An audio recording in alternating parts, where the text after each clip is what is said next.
Hey guys, welcome back my new video blog. तो आज है 15 मई 2026 के करंट अफेयर पर चर्चा करते हैं, जो एग्जाम के लिहाज से काफ़ी इंपॉर्टेंट है। तो वीडियो को बिना स्किप करते हुए अंत तक जरूर देखें गाइस। तो चलिए शुरुआत करते हैं आज की वीडियो की। तो पहली हमारी खबर है कि JCIS से संबंधित क्या है। तो ये जूट खेती की तकनीक पर आधारित निगरानी प्रणाली है। फिर हमारी दूसरी खबर कि PLFS को जनवरी 2025 से किस संस्था द्वारा रीवैम्प्ड किया गया है। तो NSO यानी कि राष्ट्रीय सांख्यिकी संगठन द्वारा PLFS को जनवरी 2025 से NSO द्वारा रैम्प्ड किया गया। फिर हमारी खबर क्या न्यायिक अवसरंचना सुधार हेतु गठित समिति का नाम क्या है। तो न्यायिक अवसरंचना सुधार हेतु गठित समिति का नाम जुडिशरी इंफ्रास्ट्रक्चर एडवाइजरी कमेटी है। फिर हमारी खबर कि Bharat maritime insurance pool BMIP का आकार कितना है। तो भारत मैरीटाइम इंश्योरेंस पूल का आकार USD 1.5 बिलियन है। फिर है भारत सरकार ने सोना चांदी का आयात शुल्क बढ़ाकर कितना किया है। तो भारत सरकार ने सोना चांदी का आयात शुल्क बढ़ाकर 15% किया गया है।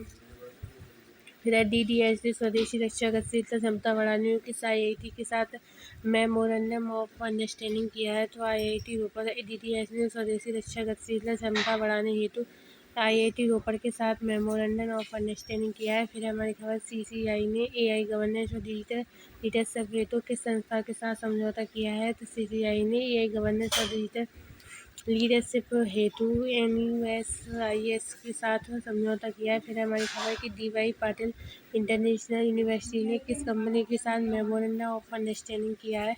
तो डैसोल्ट सिस्टम के साथ DY पाटिल इंटरनेशनल यूनिवर्सिटी ने डैसोल्ट सिस्टम के साथ जो कंपनी है उसके साथ मेमोरेंडम ऑफ अंडरस्टैंडिंग किया है। फिर हमारी खबर कि यूरोपियन T20 प्रीमियर लीग की डबलिन फ्रेंचाइजी के मालिक कौन बने।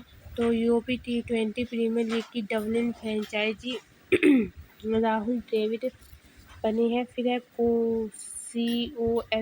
कॉस्को 2026 से 2033 भारत सरकार ने किस अंतर्राष्ट्रीय के साथ लॉन्च किया है। तो COSOP 2026 से 2033 भारत सरकार ने IFAD अंतर्राष्ट्रीय संस्था के साथ लॉन्च किया है। फिर हमारी खबर के गरुड़ा मैकेनिज्म किस संस्था द्वारा प्रस्तावित किया गया है। तो गरुड़ा मैकेनिज्म सेवी संस्था के द्वारा प्रस्तावित किया गया है।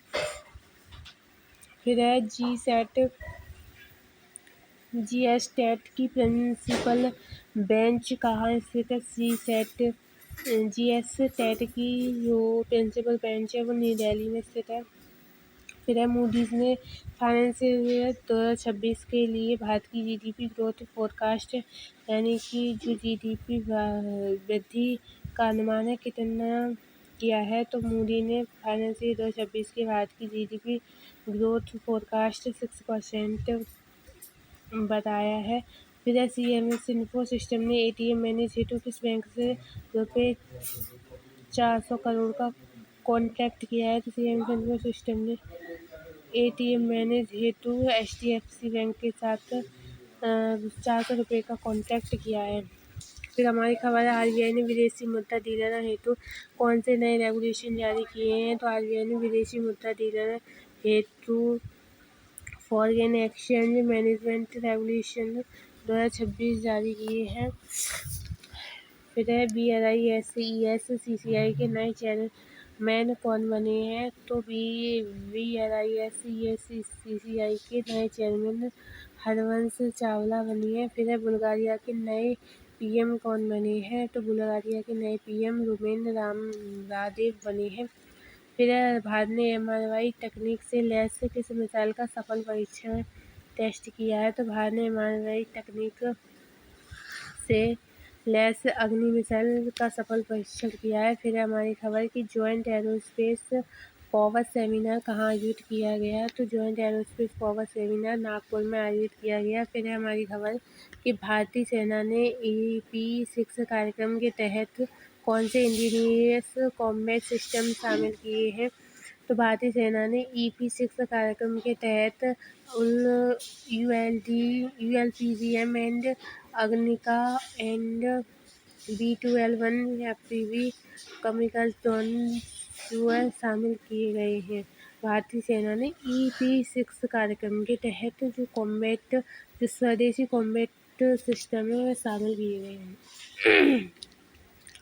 फिर EV चार्जर स्थापना हेतु केंद्र सरकार ने कितनी राशि मंजूरी की है? EV चार्जर्स स्थापना हेतु केंद्र सरकार ने 503.6 करोड़ रुपए की राशि मंजूरी की है। फिर नासा की साइक मिशन किस ग्रह की दुर्बल कोर सेट इमेज जो है कैप्चर की है? तो नासा की जो साइक मिशन है उस मार्स यानी कि मंगल ग्रह की दुर्बल कोर सेट इमेज कैप्चर की है। फिर हाल ही में अंतर्राष्ट्रीय परिवार दिवस कब मनाया जाता है? तो 15 मई को अंतर्राष्ट्रीय परिवार दिवस मनाया जाता है। फिर हाल ही में भारत की पहली सेमी हाई स्पीड रेल परियोजना किन शहरों के बीच मंजूर हुई? तो हाल ही में भारत की पहली सेमी हाई स्पीड रेल परियोजना धौलेरा से अहमदाबाद शहरों के बीच मंजूरी हुई। फिर हाल ही में अपनापन नामक पुस्तक की घोषणा किसने की? तो हाल ही में अपनापन नामक पुस्तक की घोषणा शिवराज सिंह चौहान ने की। फिर हाल ही में भीम मंडली पर्यावरण धरोहर स्थल का उद्घाटन किस राज्य में हुआ? तो हाल ही में भीम मंडली पर्यावरण धरोहर स्थल का उद्घाटन उड़ीसा राज्य में हुआ। फिर हाल ही में बक्सा शहद की पहली खेप USA को किस राज्य से निर्यात की गई? तो हाल ही में बक्सा शहद की पहली खेप USA को असम से निर्यात की गई। फिर हाल ही में 95वां ला लीगा खिताब किसने जीता? तो हाल ही में 95 ला लीगा खिताब बार्सिलोना ने जीता। फिर हमारी अंतिम खबर, हाल ही में मेरा भारत योगदान अभियान किस राज्य सरकार ने शुरू किया? तो हाल ही में मेरा भारत योगदान अभियान दिल्ली सरकार ने शुरू किया। ये रही आज की इम्पोर्टेंट खबरें जो एग्ज़ाम में पूछी जा सकती हैं। अगर वीडियो अच्छी लगी हो तो लाइक कर देना, शेयर कर देना और चैनल को सब्सक्राइब कर देना और अपने दोस्तों के साथ वीडियो को शेयर करना ना भूलें। धन्यवाद।